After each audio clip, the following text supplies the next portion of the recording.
Parallel Mothers is the movie I just saw at the Independent Film Festival of Boston. This is a Spanish film from Pedro Almodovar. Most recently spoke about Almodovar's last feature film, uh, Pain and Glory, starring Antonio Banderas back in 2019. Of course, that movie went on to be nominated for Best International Feature Film. Banderas got a Best Actor nomination.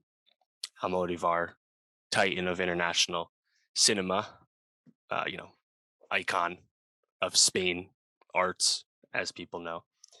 And this new movie, Parallel Mothers, she shot in Madrid this year, premiered at Venice. Penelope Cruz won the Best Actress award at Venice. There's a lot of hype going into this movie. It actually has 100% Rotten Tomatoes right now on 37 reviews. It actually will not be coming out in the US until Christmas Eve. It's also a Sony Pictures Classics release, so you know that it's going to take a long time for this to be released. So I don't think a lot of people are going to get a chance to see this until 2022. It has been released in Spain already. So not going to do any spoilers because of that. But, it's a movie I liked. I didn't love it. I probably liked Pain and Glory a little bit more. And I'm not super well versed in all of Almodovar's other films, so I'm still kind of new to like his flourishes and his style. But I think it's really interesting because it has a really simple log line, really simple pitch that everyone's reiterating. There's these two single mothers played by Penelope Cruz and a much younger actress, Milena Smith, and they meet at a hospital. They're both having unexpected babies as single moms, and they just kind of strike up a kindred spirit over their experiences with motherhood and how they feel about it and how their feelings differ and all that. And there's some twists and turns that pop up with that. But it's really interesting because this movie also is being used as a way for Almodovar to really like speak about some personal politics that are important to him going on in Spain.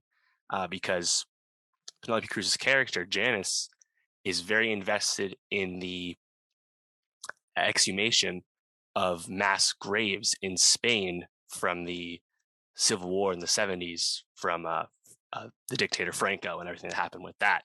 And Almodovar decided to be really forthright with how we approach this topic, which apparently was very controversial and polarizing in Spain.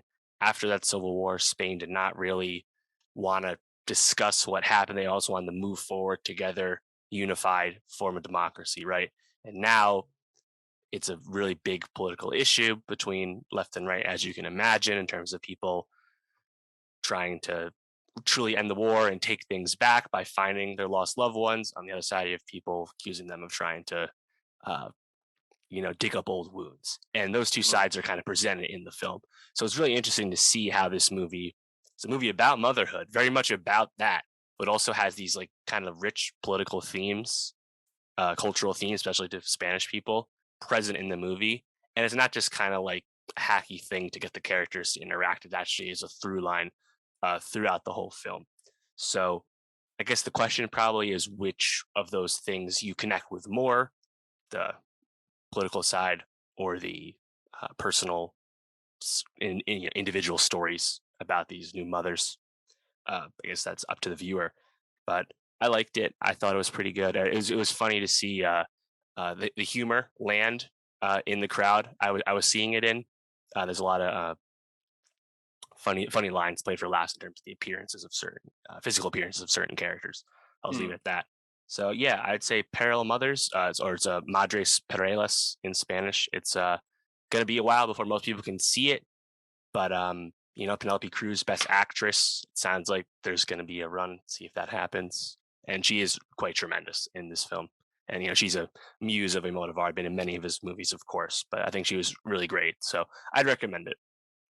Interesting. But you said you wouldn't put it above his other film, right?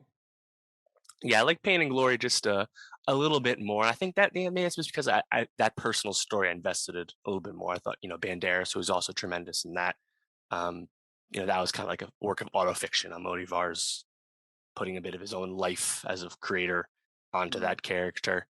Really connected with that one a lot. This one, um, I think part of it, honestly, is I saw this at 8 p.m. on a Sunday night, and I was kind of tired. Uh, and Yeah, it's tough to watch a subtitle movie sure. when you're not super awake. So I think that probably had something to do with it. I still appreciate Mhm. the movie though. So yeah, Yeah, I'd still recommend it. awesome. Well, I can't wait to see that.